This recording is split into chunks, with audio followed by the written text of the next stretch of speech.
오늘 우리에게 주신 하나님 말씀은 누가복음 15장 11절부터 32절까지 말씀입니다. 한 절씩 읽도록 하겠습니다. 예수께서 말씀하셨습니다. 어떤 사람에게 두 아들이 있었다. 작은 아들이 아버지에게 말했다. 아버지, 재산 중에서 제가 받을 몫을 주십시오. 그래서 아버지는 두 아들에게 살림을 나눠주었다. 며칠 뒤 작은 아들이 자기가 가진 것을 모두 챙겨서 멀리 다른 나라로 떠났다. 그러고는 거기서 방탕하게 살면서 그 재산을 낭비했다. 그가 모든 것을 탕진했을 때 그 나라 전역에 심한 흉년이 들어 형편이 어려워지기 시작했다. 그래서 그는 그 나라 사람에게 일자리를 얻었는데 그 사람은 그를 들판으로 내보내 돼지를 치게 했다. 그는 돼지가 먹는 쥐엄나무 열매로라도 배를 채우고 싶었지만 그것마저 주는 사람이 없었다. 그제야 제정신이 들어서 말했다. 내 아버지 집에는 양식이 풍부해서 일꾼들이 먹고도 남는데 나는 여기서 굶어 죽는구나. 내가 일어나 아버지에게 돌아가 말해야겠다. 아버지, 제가 하늘과 아버지께 죄를 지었습니다. 저는 더 이상 아버지의 아들이라 불릴 자격이 없으니 그저 하나의 일꾼으로나 삼아 주십시오. 그러고서 아들은 일어나 아버지에게로 갔다. 아들이 아직 멀리 있는데 그 아버지는 아들을 보고 불쌍히 여겨 아들에게 달려가 그의 목을 껴안고 입을 맞췄다. 아들이 아버지에게 말했다. 아버지, 제가 하늘과 아버지께 죄를 지었습니다. 이제 아들이라고 불릴 자격도 없습니다. 그러나 아버지는 종들에게 말했다. 어서 가장 좋은 옷을 가져와 이 아이에게 입혀라. 손가락에 반지를 끼우고 발에 신겨라. 살찐 송아지를 끌어다 잡아라. 잔치를 벌이고 즐기자. 내 아들이 죽었다가 다시 살아났다. 이 아들을 잃었다가 이제 찾았다. 이렇게 그들은 잔치를 벌이기 시작했다. 그런데 큰아들은 들에 나가 있었다. 그가 집 가까이에 이르렀을 때 음악과 춤추는 소리가 들렸다. 그래서 하인 하나를 불러 무슨 일인지 물어보았다.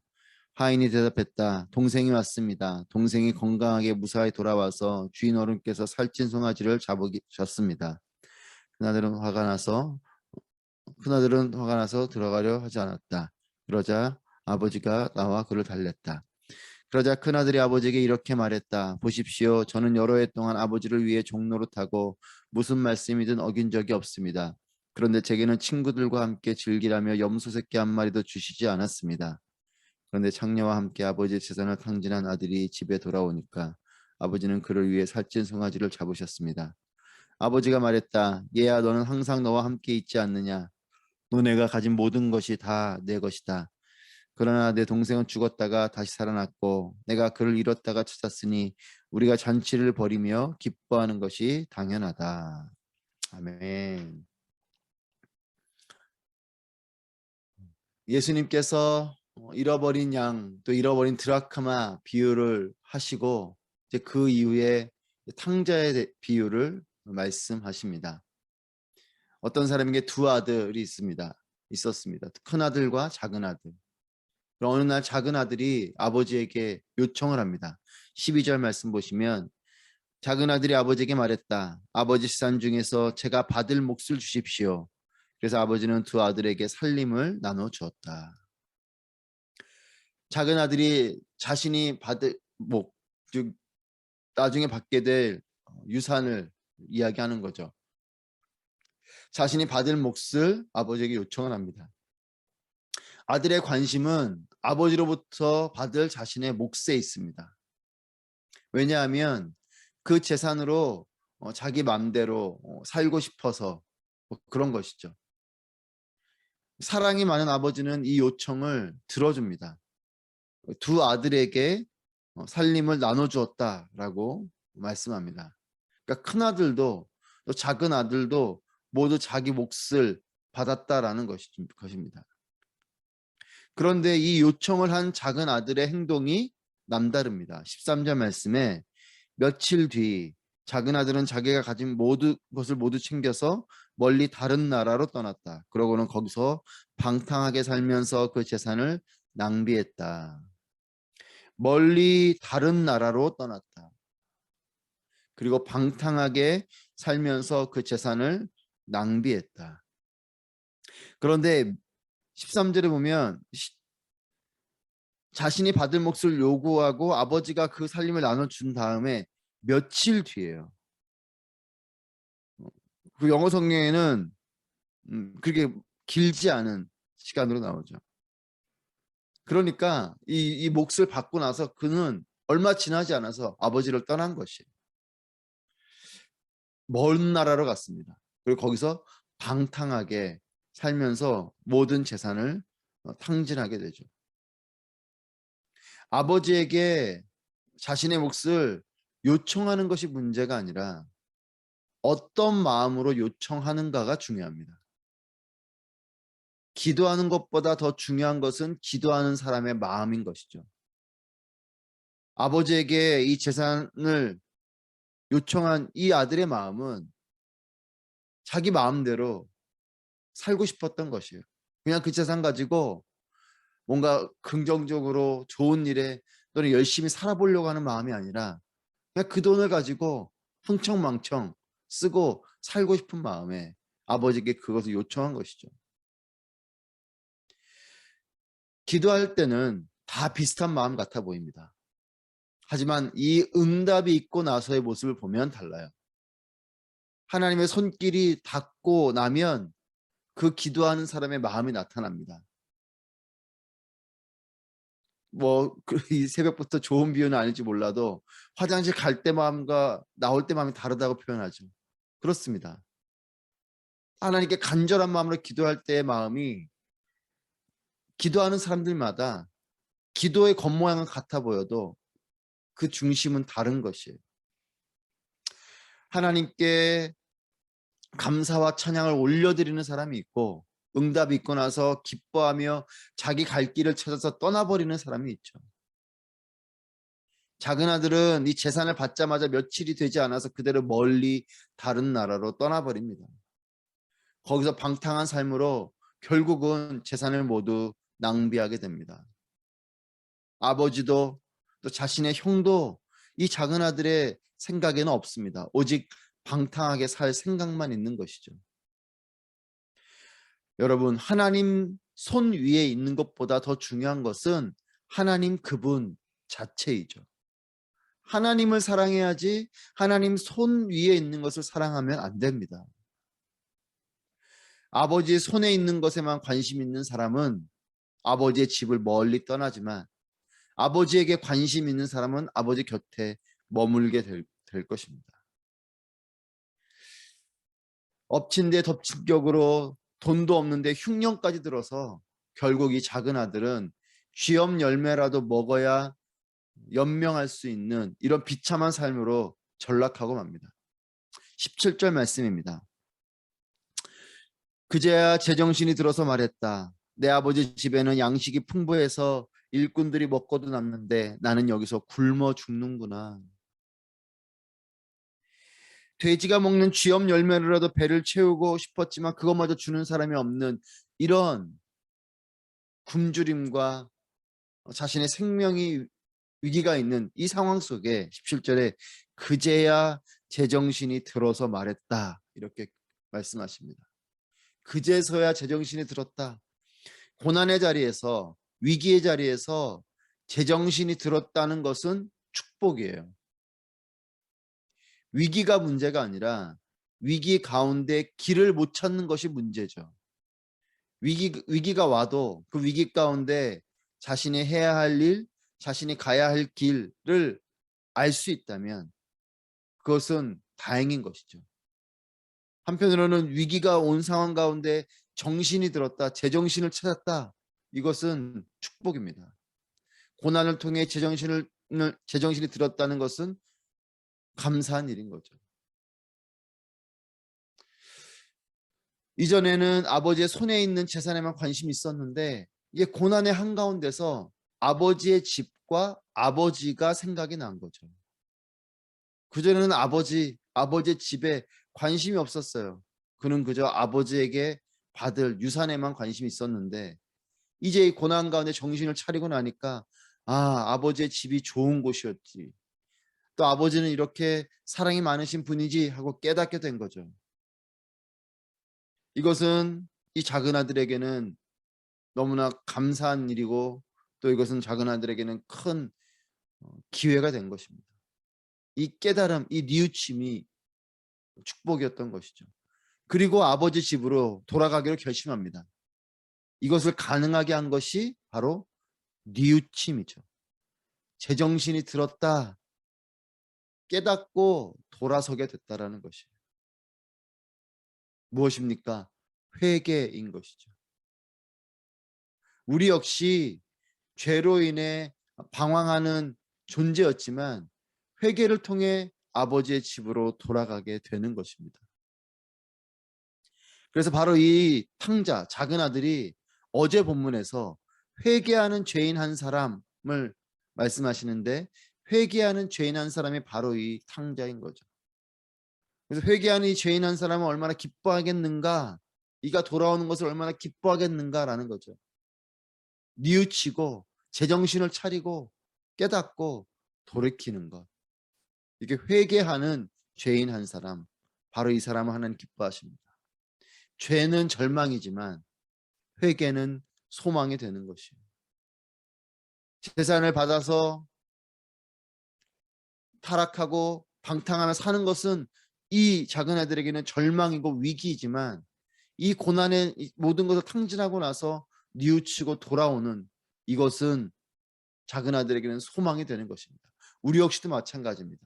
죄 가운데 머물러 있는 것은 절망이지만 결국 죄의 끝은 나를 멸망시키는 것이 되지만, 그 자리에서 깨닫고 하나님을 기억하고 하나님의 집을 기억하고 회개하고 하나님께로 돌아온다면 그것은 소망인 것입니다. 이 작은 아들은 아들의 자격은 진작에 포기했고 일꾼으로나 삼아주길 바라는 마음으로 아버지의 집으로 돌아옵니다. 20절 말씀입니다. 그러고서 아들은 일어나 아버지에게로 갔다. 아들이 아직 멀리 있는데 그 아버지는 아들을 보고 불쌍히 여겨 아들에게 달려가 그의 목을 껴안고 입을 맞췄다. 아직 멀리 있는데 아버지는 아들을 보았다라고 말씀하시고 달려갔다라고 말씀하시고 껴안고 입을 맞췄다.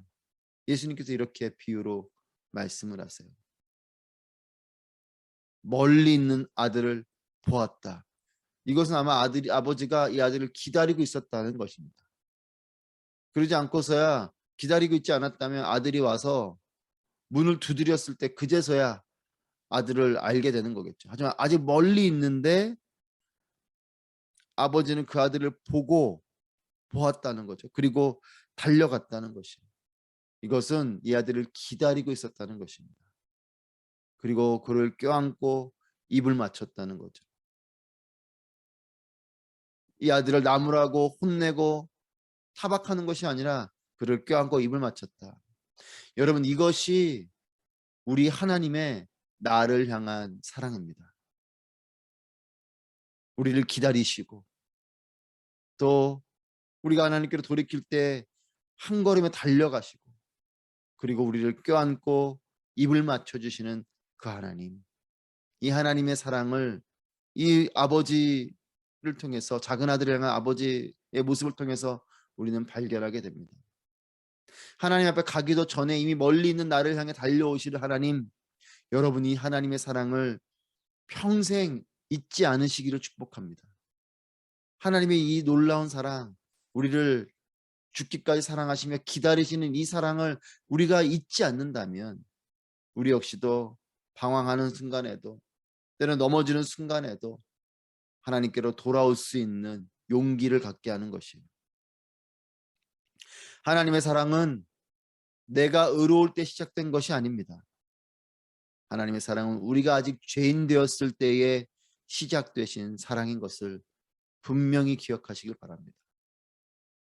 그렇기 때문에 우리는 이미 하나님을 믿는 믿음으로 나와왔지만 하나님 믿지 못하는 많은 사람들에게도 여전히 소망이 있습니다. 하나님이 그들을 기다리고 계시기 때문에 그래요. 돌이키기만 하면, 하나님의 집으로 돌아오면 하나님께서 한 걸음에 달려가 그를 끌어안아 주시고 그에게 입을 맞춰 주시는 하나님, 사랑의 하나님이신 것입니다. 22절 23절 말씀입니다. 그러나 아버지는 종들에게 말했다. 어서 가장 좋은 옷을 가져와 이 아이에게 입혀라. 손가락에 반지를 끼우고 발에 신을 신겨라. 아버지의 사랑은 재산을 요구하고 쾌락을 쫓고 결국 탕진한 아들에게 최고의 환대를 해주는 것이 아버지의 사랑입니다. 천국은 나의 자격이 아닌 하나님의 사랑 때문에 우리에게 주어진 것입니다. 구원은 나의 자격 때문이 아니요 하나님의 사랑 때문에 우리에게 주어진 것입니다. 이 아들은 종이나 될 마음으로 왔지만 아버지는 아니에요. 아들로 받아주는 것을 넘어 이에게 가장 좋은 옷을 입히고 가장 좋은 신을 신기고 손가락에 반지를 끼우고 하는 이런 모습으로 맞아주는 거죠. 진정한 천국은 여러분 진정한 천국은 좋은 옷, 손가락에 반지, 발에 신긴 신발, 살찐 송아지의 잔치 때문이 아닙니다. 바로 하나님이 계시기 때문에 그것이 천국인 것이에요. 이 아버지의 집으로 돌아왔었을 때 이렇게 사랑이 많은 아버지가 있기 때문에 이 아들이 이렇게 환대를 받는 거죠. 이 아들이 이와 같은 풍성한 것을 누리는 것입니다. 이런 풍성한 것이 있기 때문에 이 아들에게 축복이 되는 것이 아니고 이와 같은 아버지가 이 집에 있다는 것이 이 아들에게 축복인 거죠. 여러분 천국은 좋은 것을 누리기 때문에 천국이 아니고 그곳에 하나님이 계시기 때문에 천국인 것이에요. 여러분 그렇기 때문에 그 어디나 하늘나라 그 어디나 천국이 될 수 있는 것은 하나님이 우리와 함께 하시기 때문에 우리는 어느 곳에 있든지 천국을 살고 있는 것입니다. 여러분 풍성한 것이 천국의 기준이면 이 땅에서 풍요롭게 아무 걱정 없는 사람은 굳이 천국을 소망할 이유가 없죠. 하나님이 계신 곳이 천국이기 때문에 우리는 천국을 소망할 수 있는 것이에요. 돈으로 살 수 있는 것들 또 그 돈과 좋은 것들은 사라질 것들입니다. 하지만 우리 하나님은 놀라운 사랑으로 영원히 함께 하신다라는 것을 믿으시기 바랍니다. 이 놀라운 사랑 앞에 그늘진 얼굴의 사람이 있습니다. 큰아들이에요. 29절부터 30절 말씀에 그러자 큰아들이 아버지에게 이렇게 말했다. 보십시오. 저는 여러 해 동안 아버지를 위해 종노릇하고 무슨 말씀이든 어긴 적이 없습니다. 그런데 제게는 친구들과 함께 즐기라며 염소 새끼 한 마리도 주시지 않았습니다. 그런데 창녀와 함께 아버지의 재산을 탕진한 아들이 집에 돌아오니까 아버지는 그를 위해 살찐 송아지를 잡으셨습니다. 이 놀라운 사랑 앞에 큰아들은 비교하면서 아버지에게 불평하고 있습니다. 본질적인 아버지의 사랑을 보지 못하고 늘 보이는 것으로만 비교하고 판단하는. 그래서 이 아들을 향해서 아버지가 이렇게 말하죠. 31절 32절에서 얘야 너는 항상 나와 함께 있지 않느냐. 또 내가 가진 모든 것이 다 내 것이다. 그러나 내 동생은 죽었다가 다시 살아났고 내가 그를 잃었다가 찾았으니 우리가 잔치를 벌이며 기뻐하는 것이 당연하다. 너는 항상 나와 함께 있지 않냐. 그리고 내가 가진 모든 것이 다 내 것이다. 왜냐하면 큰아들이기 때문에 장자이기 때문에 아버지의 많은 부분이 그 장자에게로 돌아가죠. 큰아들은 이미 더 큰 것을 받았습니다. 그래서 그리고 그것을 누리고 있는 것이죠. 아버지의 집 안에서. 그러나 그것을 잘 깨닫지 못합니다. 감사는 내게 주신 것을 기억하고 가치를 발견할 때 감사하게 되죠. 그런데 늘 내게 없는 것. 지금 이 큰아들이 무슨 얘기를 합니까? 염소 새끼 한 마리도 주지 않지 않았습니까? 작은 아들에게는 살찐 소를 잡아주면서 저에게는 염소 새끼 한 마리도 안 주지 않았습니까? 늘 내게 없는 것을 우리는 보죠. 사실 이 염소 새끼보다 더 풍요롭고 더 좋은 것들을 많이 가졌음에도 작은 아들에게 베풀어주는 아버지의 그 잔치가 배가 아픈 것이에요. 심지어 이 아들이 타락하고 좀 자기는 성실하게 아버지 옆에서 열심히 일하고 했던 나는 정말 좋은 아들인데 나쁜 아들인 저 작은 아들은 저렇게 축복을 해주고 나는 그런 것도 해주지 않았고 이런 비교의식 속에 사로잡혀 있습니다. 큰아들에게 작은 아들은 30절 말씀에 있는 창녀와 함께 아버지의 재산을 탕진한 아들인 것이에요. 그런데 아버지에게 작은 아들은 어떻게 표현됩니까? 24절 말씀에 내 아들이 죽었다가 다시 살아났다. 이 아들을 잃었다가 이제 찾았다. 32절에서도 내 동생은 죽었다가 다시 살아났고 내가 그를 잃었다가 찾았으니 이렇게 이야기를 합니다. 큰아들에게 이 작은 아들은 창녀와 함께 아버지의 재산을 탕진한 아들이에요. 하지만 아버지에게 이 작은 아들은 누굽니까? 죽었다가 다시 살아났고 잃었다가 다시 찾은 아들이라는 겁니다. 하나님께서 보는 것, 하나님이 보는 것에 나의 눈이 머물면 우리도 하나님처럼 사랑하게 될 것이에요. 이 작은 아들을 바라보는 생각이 큰 아들과 아버지가 다른 것이죠. 하나님의 기쁨이 우리의 기쁨이 되는 것은 하나님의 눈과 같이 우리도 바라봐야 하나님의 기쁨이 생깁니다. 하나님의 눈과 같이 바라봐야 하나님의 사랑이 생기는 것이에요. 하나님이 바라보시는 눈으로 나의 가족을 바라볼 때에, 또한 나를 심지어는 내 자신을 바라볼 때에, 우리의 주변과 우리의 이웃을 바라볼 때에 우리는 하나님과 같이 사랑할 수 있고 우리의 사랑이 아닌 하나님의 사랑을 할 수 있게 되는 것이죠. 탕자에게 눈이 고정되면 벌을 받아야 될 사람이지만 돌아온 자에게 눈이 고정되면 기뻐해야 할 사람인 것이죠. 여러분, 탕자를 기다리며 그를 기뻐한 아버지와 같은 사랑으로 하나님은 저와 여러분을 사랑하심을 믿으시기 바랍니다. 하나님의 사랑을 힘입어 어떤 죄악에서도 속히 돌아서서 아버지께로 나아가게 되시기를 축복합니다. 하나님께서 계신 곳이 천국입니다. 천국에서 영원히 하늘 아버지와 함께 살게 되는 우리 모두의 삶이시길 바랍니다. 하나님의 사랑이 저와 여러분을 살리셨습니다. 우리를 통해 수많은 사람들이 하나님 아버지의 집으로 돌아오게 되는 하늘의 축복이 펼쳐지게 되기를 주님의 이름으로 축복합니다. 기도하겠습니다. 오늘 말씀을 통하여 기도할 때에 하나님, 탕자를 기다리고 맞이한 아버지의 사랑이 하나님 아버지의 사랑임을 온전히 깨닫게 하여 주시옵소서. 하나님의 한량없으신 사랑을 의심하지 않고 그 사랑을 힘입어서 하나님께로 돌이키고 하나님과 영원히 함께하는 천국의 소망과 하늘의 축복이 가득한 삶이 되게 하여 주시옵소서. 함께 기도하도록 하겠습니다. 기도합니다.